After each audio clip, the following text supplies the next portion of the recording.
This is foie gras from Japanese quail, but no animal had to die to make it here. It was all grown from tiny meat cells in a factory. Would you try lab-grown meat? Yes, I would.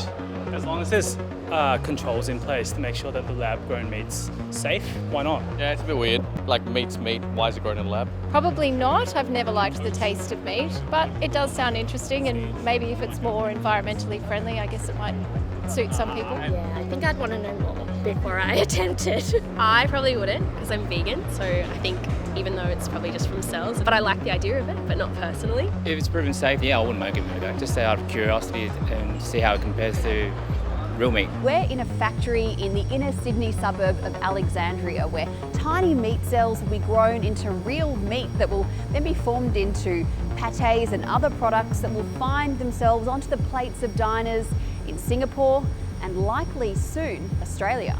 What is cell-based meat and how does it work? It's real meat. We actually take cells from an animal, and the animal can be alive. You can just take a simple biopsy from it, and then we use that to create a cell line. We take those cells and we put them in our bioreactor. And really what that's doing is almost recreating the conditions we have in our body. We harvest the cells, we always send them out for testing to ensure that they're safe and stable for consumption.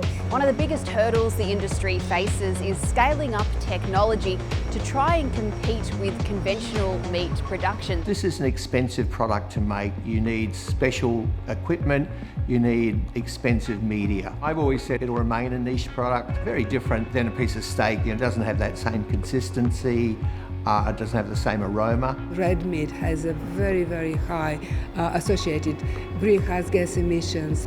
Lab-grown meat or cultured meat, we know that it requires much less land, but there are some questions asked around the use of energy because it's quite an energy-intensive process. What's, say, the carbon footprint of meat grown here versus the same quantity, through conventional farming? This facility, as it scales, has a lot of potential, even over the next year or so, to be roughly 50% the carbon emissions that the same equivalent amount of chicken to produce.